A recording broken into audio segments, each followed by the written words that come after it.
Lettre ouverte au Sénat des États-Unis. Au nom du comité de pilotage de l'Assemblée des signataires de l'accord du 30 août, connu sous le nom d'Accord du Montana. Port-au-Prince, République d'Haïti. 16 février 2026. Honorables sénateurs, le comité de pilotage de l'Assemblée des signataires de l'accord du 30 août, connu sous le nom d'Accord du Montana, héritier de la longue et fière tradition de résistance du peuple haïtien, prend la liberté de s'adresser directement à vous, non pas en tant que pétitionnaire, mais en tant que représentant d'une nation qui, la première dans l'histoire humaine, a transformé des esclaves en soldats, des soldats en fondateurs et des fondateurs en exemples universels. Il y a plus de 200 ans, Haïti a brisé ses chaînes et a proclamé son indépendance au prix du sang, versé non seulement pour lui-même, mais pour l'émancipation de tous les peuples opprimés des Amériques et du monde. Nous étions la première république noire au monde, la deuxième république indépendante du Nouveau Monde.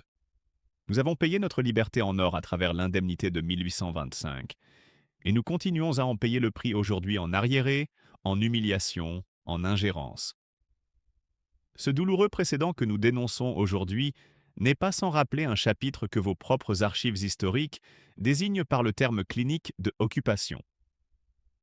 Permettez-nous de l'appeler pour ce qu'il était, une intervention.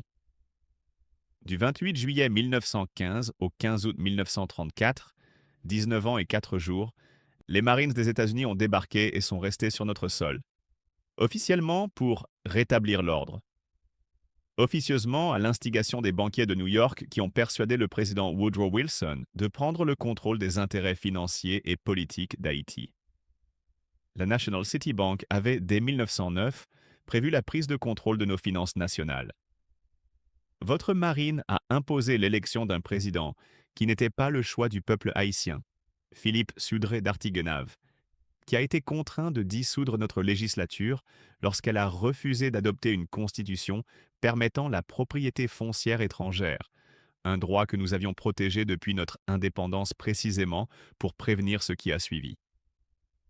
La Constitution de 1918, dont la paternité a été revendiquée plus tard avec fierté par le sous-secrétaire de la Marine Franklin D. Roosevelt. Au cours de ces années, votre administration a imposé le travail forcé, le système de corvée pour la construction d'infrastructures. Des centaines, puis des milliers de Haïtiens ont perdu la vie. La gendarmerie d'Haïti, créée par vos marins et dirigée par vos officiers, a violemment réprimé les soulèvements paysans. Votre général Smedley Butler, décoré de la médaille d'honneur pour ses actions contre nos cacos, a ensuite écrit avec une franchise frappante. J'ai passé 33 ans et 4 mois en service militaire actif.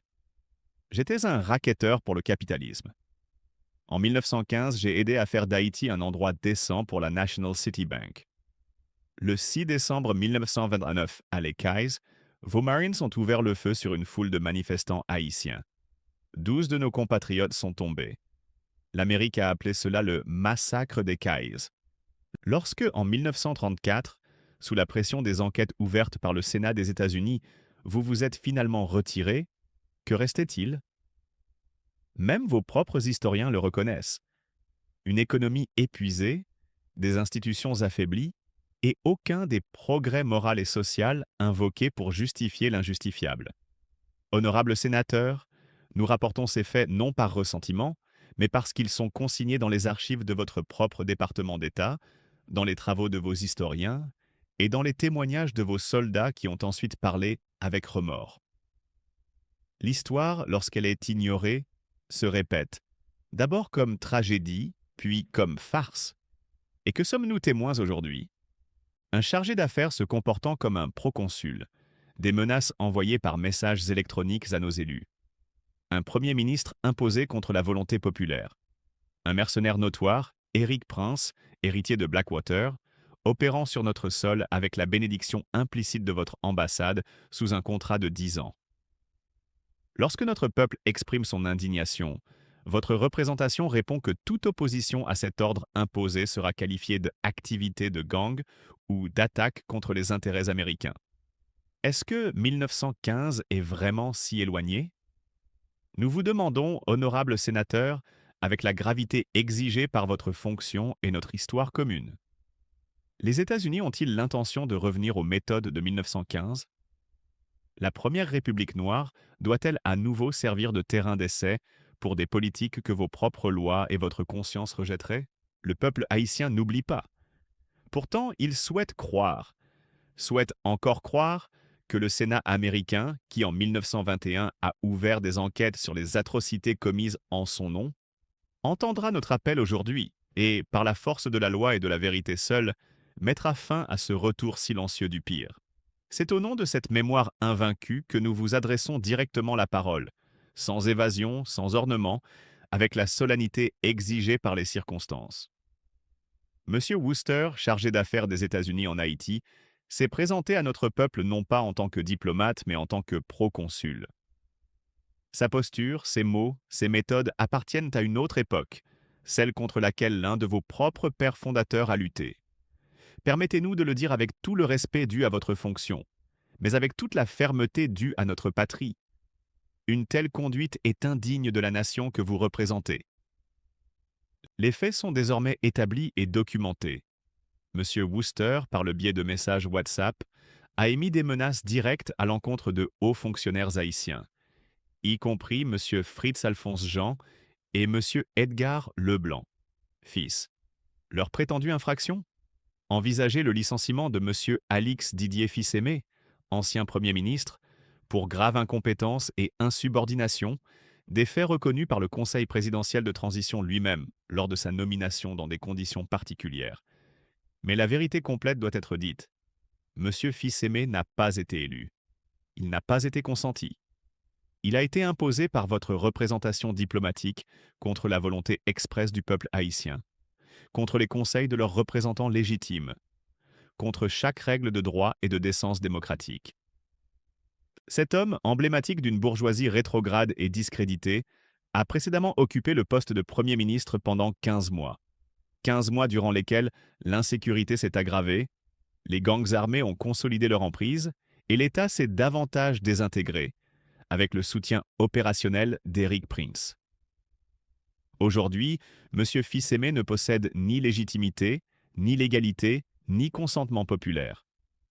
Il est maintenu uniquement par la volonté d'une ambassade qui a déclaré publiquement que toute opposition à son maintien en fonction sera désormais classée comme une action criminelle ou une menace pour les intérêts américains.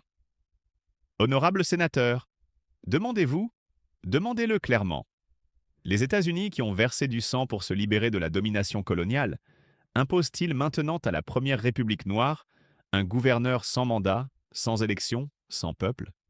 Le peuple américain, dont nous respectons le sens moral et avec qui nous partageons tant d'idéaux, peut-il vraiment imaginer que leur ambassade à Port-au-Prince soutienne inconditionnellement un homme rejeté par l'écrasante majorité de la nation haïtienne?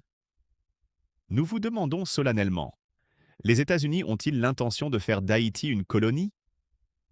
Si ce n'est pas le cas et nous refusons de le croire, alors il vous appartient, législateur de la plus ancienne démocratie des Amériques, d'appeler votre représentant à l'humilité, à la retenue, au respect du droit international et à la souveraineté des peuples. Il vous appartient d'enquêter sur la conduite de M. Wooster. Il vous appartient de déclarer clairement que les États-Unis ne soutiennent ni n'imposent de leader en Haïti. Il vous appartient enfin de démontrer que l'Amérique que vous incarnez n'a pas oublié ce que signifie être une république. Le comité de pilotage de l'Assemblée des signataires de l'accord du 30 août, accord de Montana, fidèle à ses principes et à l'héritage de nos pères fondateurs, reste ouvert au dialogue, mais ne compromettra jamais la souveraineté nationale.